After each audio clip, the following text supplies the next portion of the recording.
kom dit, og evne så jag det evne mynteløy til bøybenar. Mynteløy til bøybenar. Vi skulle begynne med den.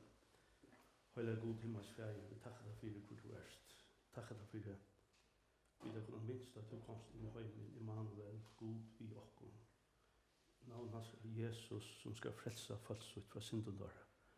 Takker deg for du komst. Takker deg for et ondfodla frien her som du gass med her, giv vi okkom som kjenner til her. Signa dagen og signa løtna til okkom, og et av livet i år tog tunn dyra navn. Amen. Vi var sista bibelklubba inne av innblåsta årgods, og ta var vi inne av, skal lykke å slå hese versen opp, og i 17. Timotheusbrevet, og kapittel 3, og vers 16, her leser vi, at skriften innblåst av gode, og nyttelig til lærdom, til sannføring, til rattløying, til oppfostran rattvise, så Guds menneske kan være fullkomme, for å gjøre alt godt verk. Og han sier bort på min undan, skriften som kan gjøre til visan til frelsom. Vi trunner Jesus Kristus. Vi var inne i Jesus sørst, at det god, alt skriften innblåst, god blåste ut, og så var gjort til Adam, da han skapt han her, han blåste lusanda ut, ui Adam. Og så 17. Persbrevet, det var oss inne i Øysene, og kapittel 8, og vers 21. Det aldri nekka profeter kommer fram av vilja menneska, når drivner av høylige andan tala av høylige menn gods. Og tar god til å blåst ut og inn, så færa høylige menn som god sett til suges, til å skrive etter nyer. Og østlig at tog hendet bøtjen her, enda av førskånd. Og så spørninger, det nekka myndløyvis, år, et år, det nekka, det nekka myndløy i årene, ikke best haft noen tombombe og sånt. Men verløst han, året hever så rævlig makt. Året, vi synes ikke bare det alle steder, Amerika, Europa, alle steder vi tås om å kunne tås av frust. Vi kjenner Mohammeds tekninger og alt dette. At det sitter eld i alle heimen et år, og en tekning, og kvasse penneren. Tog skulle vi ikke under med et år, og i øyla benjefyr er sjálfur, og vi tryggvande, ofta færa lagt om årgods. Spurningen er om dette som er i hånden her Guds år, utblåst, og så innblåst, og skriva høyla av mannen, og til å myndløy. Til spurning for oss. Og til det min oppgave nå at ta som til myndløyka bibelene. Myndløyka bibelene. Jeg sier også på en av veien at myndløyka bibelene likvid Herren Jesus Kristus. Myndløyka bibelene likvid Herre Jesus Kristus. Jeg må huske om at jeg har lyst og hukket til noen ting. Og det verløyka. Spurningen kjenner jeg Herren Jesus Kristus? Bodje meg for honom, tilby han til han kom i heimen her av frelsa syndere. Han fører opp av krossen og døye for meg. Blå hans rann for meg. Trygg vi honom. Så har vi finnet fætter i mynteløyka bibelene. Og det er ikke en annen vev. Og dette her mynteløyka bibelene. Dette er en bok, dokument, hva det kallar vi. Her er fullt av åren og her. Og alle årene er innblåst av god. God har givet deg. Alle årene. Hva er eneste år? Hva er komma? Hva er prikker? Jeg sier det, himmel gjørs for genka, men årmøyne, ikke så en prikker av årene skal for genka. Så heter det evet, stender fast i himmelen, leser av Salmen 119. Så året, alt dette som vi har her, er fantastisk. Det er fantastisk å neve til håndene fra gode. Og brev, personligt årgods til morgen, er fantastisk. Men lukka så fantastisk som det er, for åkken tryggvande. Lukka rævlig det for vantryggvande. Les søvnene. Gå så ofta, og det er kanskje innenfor de siste 100 årene, begge kommunistene og kan man si, tog nødgjøre togene, har råkt av brett, det har gjort enda snår. Hvor tog tar kjent opp mindre løykene i årene, tar ratt og står. Det er også om det. Og kjøpt noen hese sørste 2000 årene som vi kan skal. Hever årgods vil alt og er futje noen herrens Det blir alltid skikva til suger så lenge som man kan, og bretta, og drive til som man lyser år. Og istid så gjør det gamle stament. Så søvan prekvar at dette året er en veldig myndelag. Dette året er farlig. Dette er som man slipper leivene leise. Det er det også. Dette året er så kraftigt. Og for åkken tryggvande, og for tryggvande det er så ferdig til trångt. De elsker et år. Muslimer kommer til tryggvande at de råper på en fætter enn nødjaste med en bøybel. Det er det som de livet av, det er så livende i årene, som jeg sier, og leser det øyeste gamle testamentet, at det skulle ikke bare livet av breie, men at hver året som gonger ut av munnen i Herrens. Så det er et fantastisk dokument, et fantastisk bøybel her. Det er det som kan gjøre oss glede fra videre, som man sier, født, endefødt til færre grøvene. Det er fantastisk år. Vi skal begynne inn å lese et år. Så vi skal begynne i første kapittel. Og så er det at første kapittelen er 20 ferier, at det stender God sier, bom, God sier. Så vi leser om tala i år Guds, at God talar, og vi leser om til skriva i år. Så vi kommer langt inn i at det er tala år. Og Jesus sier jo gav okkom på at prætika evangeliet til tala år. Tala år. Slett ikke diskutere året, men tala. Og året prætika mest virkelig at du gjør en bådskap ut. Nå, det handler om en reaktion som så du krever. Prætika. Hva er reaktion først du? Du kan være dripen, men mennesker blir frelst. Prætika. Det tala i året. God tala i. Og hente. Tutsi ferien å lese det. Og så var det god seg. Vi tar også skriva i år. Og det tala i året er skriva nyer. Og her leser vi vers 3. God sier veriljøs. Det er 2 ting som vi husker om i som God sier. Det var et år som var tala. Og hva er det? Til skriva nyer her. Og en iv. Året var tala og til skriva nyer. Og ikke bare tala. Men så sier han, veriljøs. Hvor sier God veriljøs til han 4. dagen skapte sølmannen og stjøttene? Ta skapte han ljøsene. Men hvor sier God at byrja vi veriljøs? Nå kommer jeg alltid inn til det som byrja vi. Jeg skal prekva til at myndeløyde bibelene er Herren Jesus Kristus. Og ta i bruk året Herren Jesus Kristus. Og ikke bare Jesus. Så er Jesus et navn som han heier. Og til navnet er folk som øyla glad for. Jesus, Jesus, Jesus. Og til er også metala glad for. Så Jesus var navnet jeg fikk som skulle frelsa folk som fra syndetåra. Jesus, Josva, navnet, frelsaren. Til alt du glad for. Men Herren Jesus Kristus, han er myndeløyde i Bibelen. Kristus mestre Messias som kommer skal. Han kommer innenfor der, ja. Han kommer alltid innenfor der, ja. Han kommer. Det er ikke glad for. Men så er han herre i ødlom. Det spakker ikke vel. Så da vi ikke hentet personen, så kan jeg si at God sier veriljøs. Og da Johannes skriver, han skriver 3 brøv og åpenberingsdag og Johannes evangeliet. Han skriver eller ikke. Og han er en eime apostel. Skriver ikke om Jesus, om evangeliet. Men han er sannelig at han nesten den kvassaste av apostelen og østene vi sånne penn. Så vi skal ikke glemme det. Det er 2 trutja suger. Og her sier han God sier veriljøs. Hva var det? Da Johannes skriver, og slår opp i Johannes evangeliet, 1. kapittel.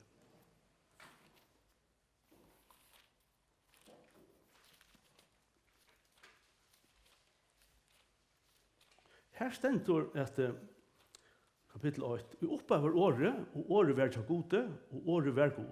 Han var og opphaver til gode. Alt er vårt til vi honom. Han tar seg om Herren Jesus Kristus. Og utan han er ikke vårt til at hos og til er. I honom var løyv, og løyve var ljøs menneskene. Ljøse skoin og myskren og myskre skiltet ikke.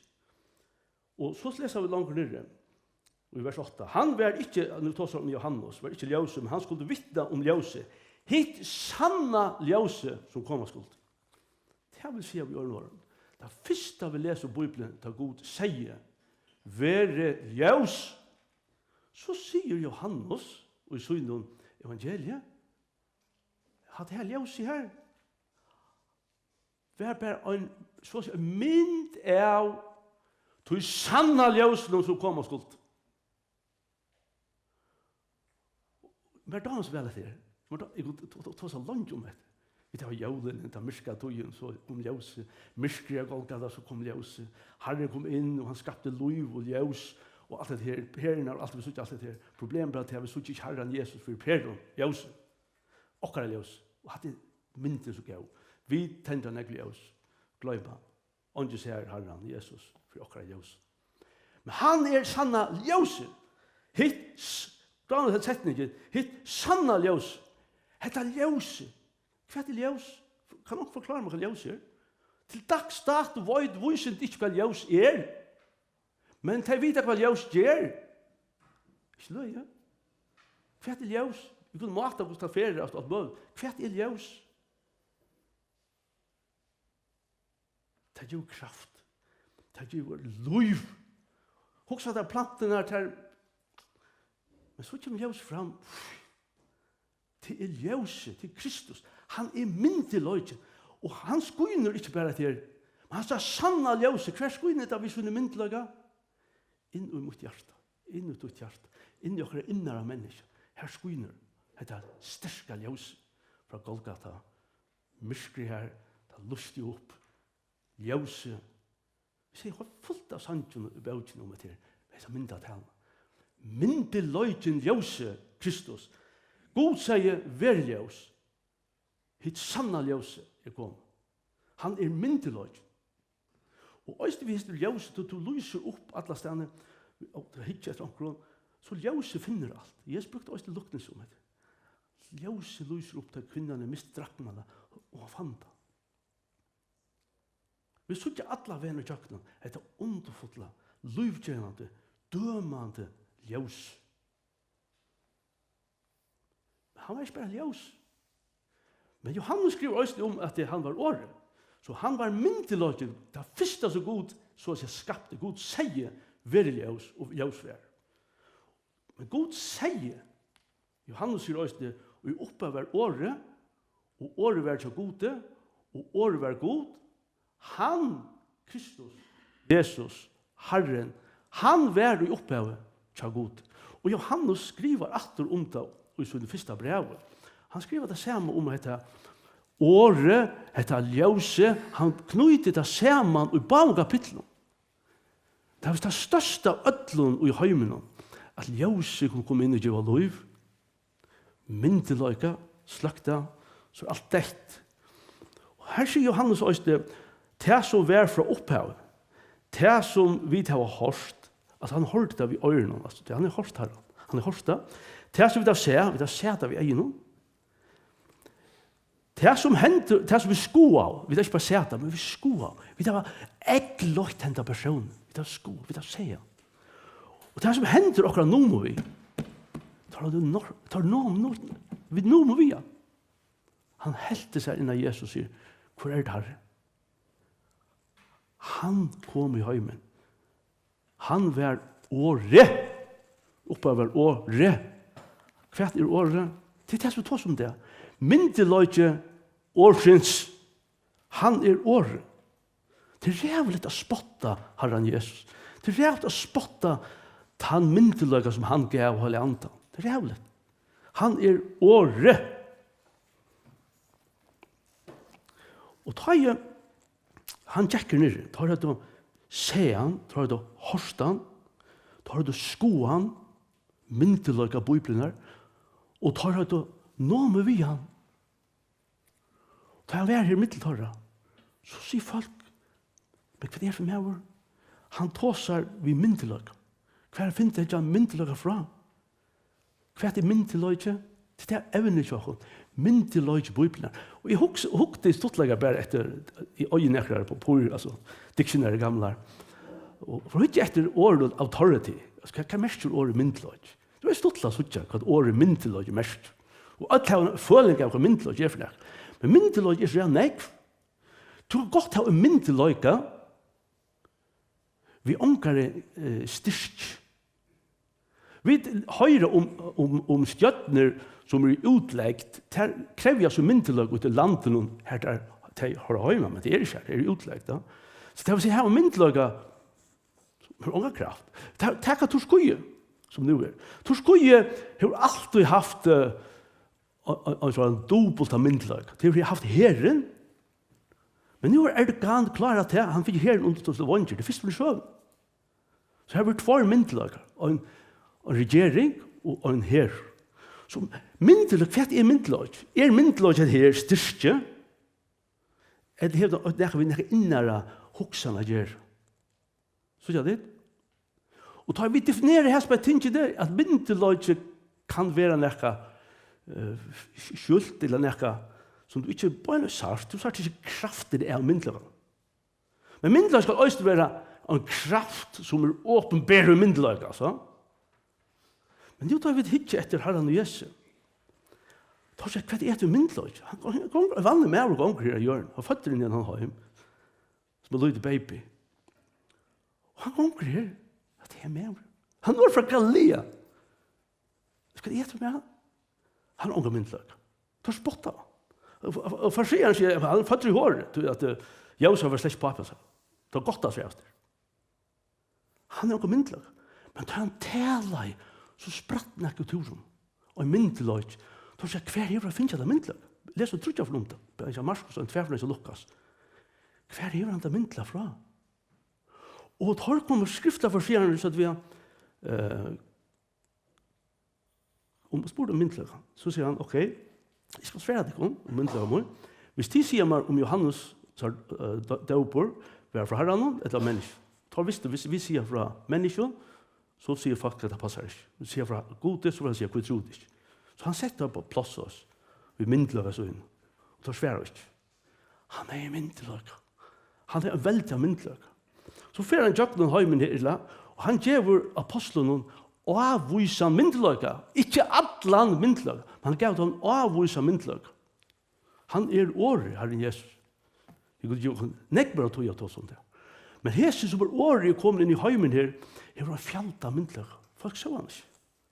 Men Johannes sier, Øystein i første kapitlet, året var holdt, og til bostad myndlokere, fotler av nøye og sannløk. Og så sier han, vi ser dårlig hans, vi ser myndløkere, vi ser god og i hold, sier Johannes. Men han sier, for å se, er det for meg å komme tvassar her? Fatakker. Han øyer ikke når jeg hadde høtten og nært. Rever og håler, fugler og røyer, mennesker som ikke som har hatt laten og nært. Hva er det for meg over? Vesel av vatt. Øyer ånd. Nå er det ferdig til Betania, for så en dør og bitte til Martha Marie. Hva er det for meg over? Han er en fantastisk myndløk. Han gav apostelen avvisa myndløk til å rekke ut til andre. Avvisa myndløk. Så hadde jeg lest om Paulus sier at han fikk myndløk til å bytte samkomne opp. Han bruker et året myndløk. Han fikk valg til å gjøre det. Og Jesus fyrir seg til heimen her, og han stendte så for Pilatus, Herodes, vi kjenner alle disse søvnene. Vi så ikke mannen her, nå kjenner vi mannen, vi kjenner Herren, Jesus Kristus, henne person, vi kjenner han. Han stendte der. Og Herodes, han ikke aner seg, han gjør skrin på skjul. Og Pilatus begynner å bli bentet, han ser smæver, han er vanlig med ham. Og kona så sier han, Pilatus halte vekk fra mannen, jeg har drømt en dreim om han, vekk. Og han rønte å vaske seg hendene. Han sa, men det er myndeløk. Fantastisk myndeløk. Og så fyrir disse myndeløkene, som unga kraft her, så ikke det. Her er en definisjon på myndeløk som unga kraft her. Her er myndeløkene fyrir så kjenner logikersøvnene, og alt det her som kom fyrir ut av Golgata. Djevis bare krossfester, bløyer her. Det var det. Og Isaias, og David i Salme 22, han beskriver poetisk hva hendte av Golgata. Det rävlig satans makter som stod här. Det vill och tarvar, basans, i hoppatale, tar ulto här. Och nu har djävulen vunnit släge, till myndig löjt vad dejer. Men vad hände? Så röjde han upp. Og da han ryser opp, nu ryser han som myndelig. Og det er det som Paulus, apostelen, tåser om. Paulus er gripen av Orgus. Han sier ikke tomt det som skrives det endre. Og Paulus la opp i Efesbrevet 8. Paulus er så gripen av myndelig løyka Bibelen Herren Jesus Krist. Det skulle vi ta neka vi Orgus å gjøre. Nekar vi myndelige Bibelen gjøre, så må vi komme til Herren Jesus Kristus. Paulus er så gripen av det. Han tar seg om det i ødlom brød. Og han brukar så ord som til lekt om. Han fikk en sjøen. Han vil se hentan disse dordene. Han vil se hentan ljøse. Han vil se hentan myndelige. Han vil se hentan året. Han vil se det. Og nu skriver han her i vers 15, han skriver det samt på Efesos. Han sier, så gjerne jeg fikk et høyre om tryggtikkere og Herren Jesus Kristus. Han brukar begge ord. Det er at aldri gløyme til at det ikke bare Jesus, det er veldot, men det er også det Herren. Det er også det Kristus. Og det er Paulus, han brukar årene først om annet. Han er gripen av ødlån, og det er først år som han skriver Herren Jesus Kristus. Det er først større enn annen fyr. Det var ikke splittet sånt. Herren Jesus og kærlaga tikkara til ødlin og høyla. Her vil ikke hilde pært at takka for tikkun, ta i minnes tikkun i bøn og munn. Så sier han. Han byr og takkar. Hva gjør han? At God, jeg leser det her, fantastiske setninger, at God, Herre okkara, Jesu Krist, fægir durdarinnar. For hva er dette? God, åpenbærer i holdt, og et mysterium i alt, landarma. Landarma. Han er myndig løyke i Åresund. Han blåste ut. Han blåste inn. Og det ble livande i år. Og han som skriver Hebreabrevet sier, i Hebreabrevet 4, det årgods er livande. Hvor kraft og kvassar er neka togjegas vår. Det er fere jøkken og inntil kløyver, sal og anda, lir og merker og dømer, hoksa ra hjertans. Heter han. Heter han. Og Paulus skriver at God, Herre okkara, Jesu Krist, fægir durdarinnar, skal gjeva tikkun anda vursdom og åpenbering til kunnskap om seg. Hva er det tåsar om? Han er lett oppi av skutjen. Og opplyse ei og hjärsta tikkara til å skilja vødena og han kalla tikku til hvordan ryker og dård arver hans i midtlinne høylov og hvordan er metalliga stor kraft. Nu kommer inn av myndlaga. Her er myndlager som ikke såst av Golgata. Her er myndlager som ikke såst av kroppen her. Her er myndlager som vet stier her, men han såst ikke. Nu begynner han å skrive hvordan er metalliga stor kraft hans er okkur som tryggva. Såla som veldiga styrke hans er. Herren Jesus åpenbærer seg en dag som en neiardor og en kropp og måtte flytja til Egyptalands og kom atter til vandet var så å si av og ble forfylt til alle togene og ble krossfester hette neiardor kan man säga. Men han er en veldig myndeløyga. Styrke hans er kraft og styrke hans er virkar. Så kommer han innan lekka. Så kommer han innan lekka. Som han vurste i Kristus tar han røst han opp fra en deg. Det brøytes myndet. Røst han opp fra og sette han vid høyre hånd så inn i himmelen. Hoksa der myndet. Hoksa der eimjugløyka. Hoksa der han gjør det seg til åndsjes. Vannvurde vær han. Folk fjall til andre fyrt. Og vi han gjør det. Men jeg sier at han sært for brott akkurat. Såra for misstjøk, straffer han han, for virkelig fri. Og nu ser Paulus han fer niver omhatta. Og han setter vi høyre hånd hatiknarinnar og hattene. Og han sier, høgt iver alla tikk, alla myndlaga, hugsa det for han er. Han som ånka myndlaga vuste, men han heier han krekk ved han er. Vi så han, sier han myndlaga. Og nu han setter over alt. Hette myndig løg i Bibelen tid. Det virker ikke så i det. Tryggvann var forfyllt og drypen. Det ser ikke ut av noe myndelaga. Ikke kraft, ikke styrke. Men han ikke bare Jesus. Han Kristus, Messias som kommer skulle. Herren Kristus som han visste i Kristus. Høgt alla tikt, alla myndlag, alt vald, herradum, og hvert navn nevnt vi ikke bare til Jesu verden, men øyste og henne kommande. Alt leie han til fødselsransara, og gav samkommen i han som hadde i rød. Nå det ser vorlig for åkt tryggvand.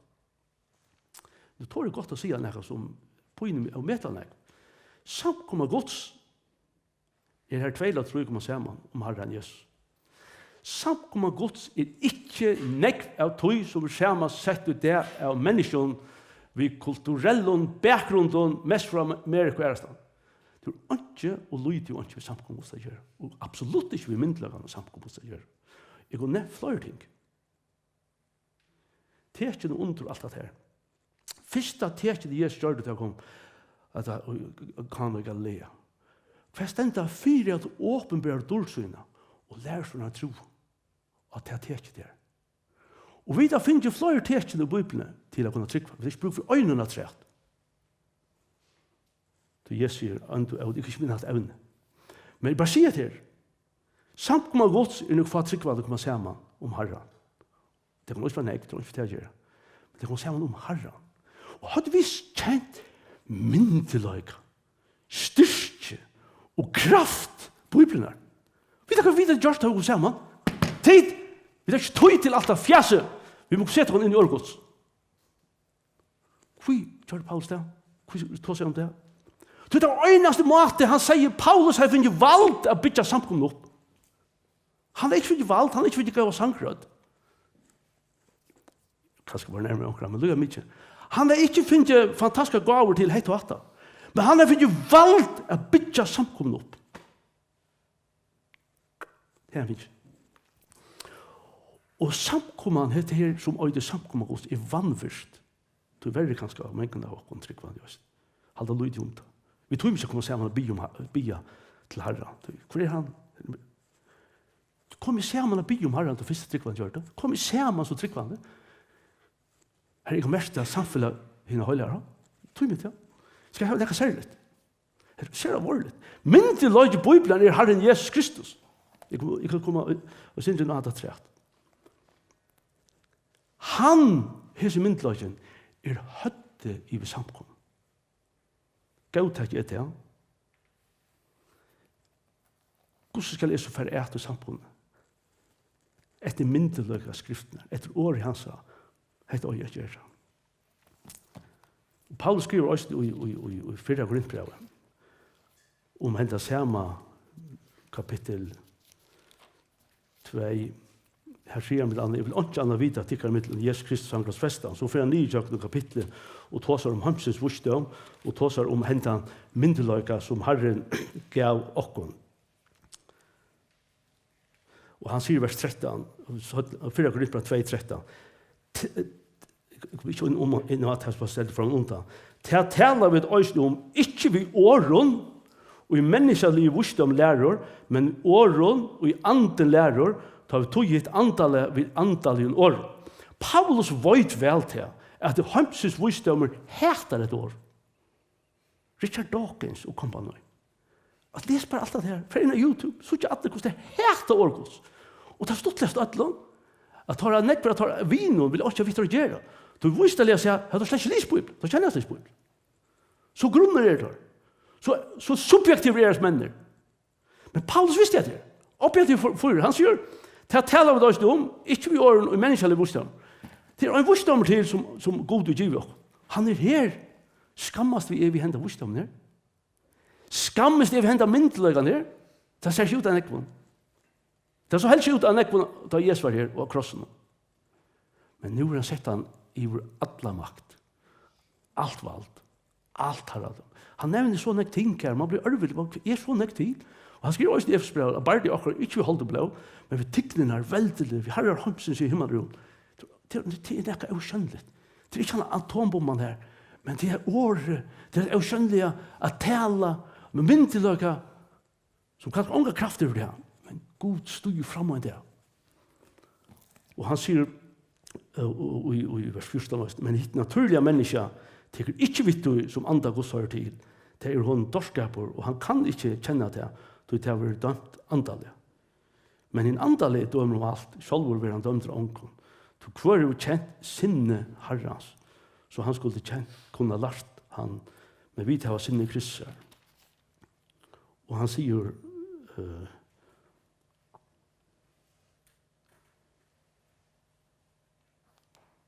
ja, her vi nu kommer det Johannes atter, han tar seg om året, han tar seg om ljus.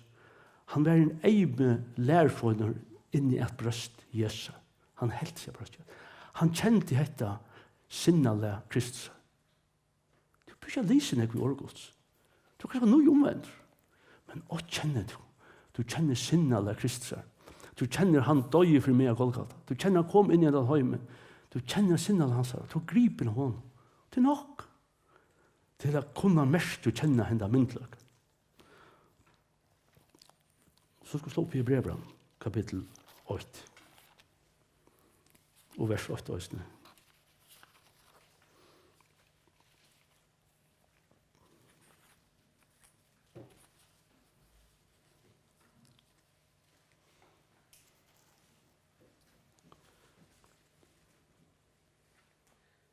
Ja.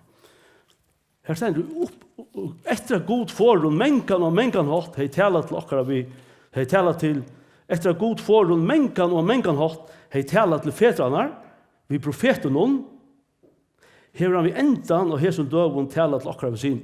Nå, alt dette, som vi bryr vi, at Jesus, Herren Jesus Kristus, myndeløg i Bibelen. Og nå tar jeg, vi er ferdig for å bo i evangelien, for å bo i Louis-Vuittoner gjør her, for å bo i alt dette. Har vi bruk for nøkron å legge nekka træt åregods? Vi var avminnet om i gamle samentet, at man ikke legge træt, og ikke teka fra åregods. Ok, vi kan skal si det ikke, vi skal ut og skrive nekka træt, men i praksis gjør det veldig ofte. Og åregods endar oppenberingsene, det endar vi, at ikke man legge nekka træt, åregods, eller det kan ikke fra. Det gjør vi veldig ofte. Vi er veldig kinklott. Alle av morla minn. Hvor er også tårer inni årgods, vi gjør et evne som eldfint. Og for inni dupten at, hvor tårer det? Vi vil lese bare vekk fra oss nær og ta oss på grann. Men det kan se til det største buldren i middelokkere, og i samfunnet, og i oss selv. Vi må få inn her, det må ikke legges av træt åregods, så vi tror en myndløgje. Det var dømer for han som teker fra eller legger træt. Til tog han sier, etter er god forum, mengan hatt til å tale til fedrene. Han tar seg på mengan mat. Han tar seg Moses såleis, han tar seg Aron såleis, han tar seg Paulus og apostel Nuttjo såleis, og han tar seg Anias og kapittel 8 såleis. Han tar seg mengan og av mengan hatt. Og videre til å røyne å finne og løyte hver god tåser. Han tar seg, hvis vi ikke er Bibelen, han tar seg på nekva vatt, så må jeg også ta seg med. Og så må jeg ha også et ord til tog fra herrene og innløren, løkken slei. Altså, han er inne i det der. Myndeløg Bibelen er vekk. Så vi tar vattnet ut ved åker egnår. Et eller tid åker fra, så det passer inn i åkere dukkehus. Her er ikke myndeløg. Hver er myndeløgjen? Man sier, etter er god forum, mengan og mengan hatt, du talar til fedra. Her har vi enda i høysen døden talar vi sine noen. Altså, Jesus er myndeløg i skriften der. Han tar seg vi sine noen, som han har sett til arvega allra lota, og som han øyselig har skapt heime vi. Være ljøs, åre ljøs. Og så sier han om Jesus, hvor Jesus er. Så han sier i Esbran 8. Han er ljøme durt hansara, og uibind veru hansara. Han ber alt vi åre måttar runds. Tog settes han, da han er gjørs runds han, for synder okkara, vi høyre hånd hatik der innar, og hatten, hatt myndeløy. Myndeløy. Myndeløy, Bibelen Herren Jesus Kristus. Spurningen hva gjørst du vi Herren Jesus Kristus? Til spurningen. Hva gjør jeg vi Herren Jesus Kristus? Han nå mye for meg, som jeg Paulus?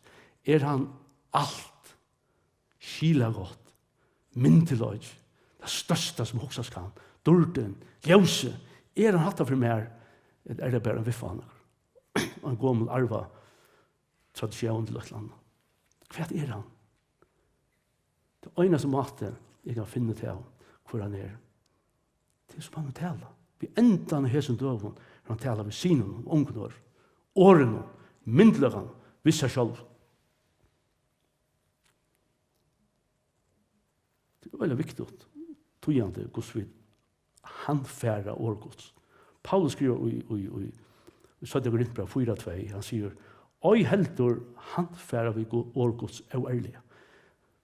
Han er pibrande øtta for årgods. Han er så viring for årgods. Då han fikk det sjálvur fra god. Og vi sutja jakk no gamla testament i Øst, og Nye testament, mennesker hadde pipra for årgods. Det så det ser alvorsa. Lærerne i årgods tog det bokstavliga. Vi skile. Nu snakker ikke om vrenglærer som bare kommer på sin ånko. Det var inne i sin sørste Øst. Men alt årgods, samla, alt årgods, sama. Og da granska av årgods. Og det enda vi det skal komme vel og tjøk noen årgods til ånd som vi leser i Apostelsøvne 16, at de i beroa, de var mer retthoksande enn de i Apostelsøvne 16. Og i Thessalonika, og her stender i vers 11, Apostel sier at hese var mer retthoksande enn hinner i Thessalonika. Tar tog imot årene vi allar velvilt. Tar tog imot årene. Hvordan er det ikke tog med Herren Jesus Kristus? Og vi leser flere fra Apostelen, tar tog vi årene. Det tro Herren Jesus. Det kom trygg. Det for inn av veien. Jesus er verens handlet liv. Alle hese ventingene. Det tog vi årene og rannsaka av daglige skriftene for å suttja under vers. Det var kritisk. Det var nere i duptene. Det tok år Guds år for år, komma for komma, og tar så å si, hvis man sier det, tar splittet av sånt og rundt og finner til hva det var for det, og kanna og granska det. Og hva vittnes på for at tar mer retthoksande enn hinner. Men nek var tøymene det for at duptene årgods, det var råkna for bare 8 annet, det var for nek vekknevnt, til kjenner det også. Men heser, sier årgodsunda, tar mer retthoksande. Hvor sier det?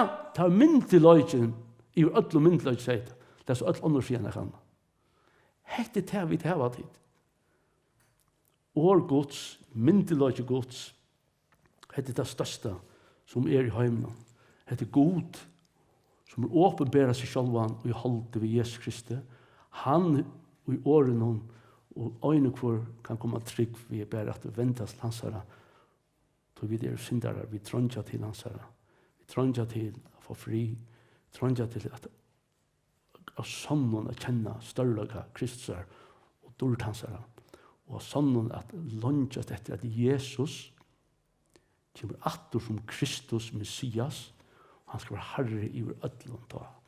Ta skulle ødsutja myndelig hans herre. Da han, som Paulus sier, skal gjøre så en myndelig valgt atter til feiren. I Korinthbrevet 15. Det er en veldig samme sjøvingen som tar verre, og vi skulle være samme jorden i alle år. Vi skulle enda. Herre, vi takker deg for det underfullt år til dere. Takker deg for dette som ble innblåst av god.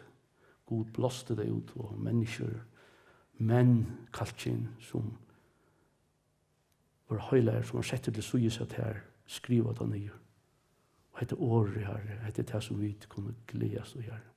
Hette styrke okkar, og vi menga kunne takka det her og prysa det for hvordan du var givet okkom gullkåten i året tøynar, ja, sånn her. Et året som mer verst enn alt annet. Og da løy vi fjærar og ikke etter her, mennesker var forfyllt og alt der. At da så kunne suttje ta større, at da vi kom i rom henne, men da skulle vi bete suttje hvordan løy okkar var flatta. Da skulle vi da sånn her tilby og takka deg for hva det gjør for oss. Be deg om for falt okkar, land i okkar herre. Be deg at jeg skal få ljøs i hvor du er der, sånn her, du er sånn åpenbart.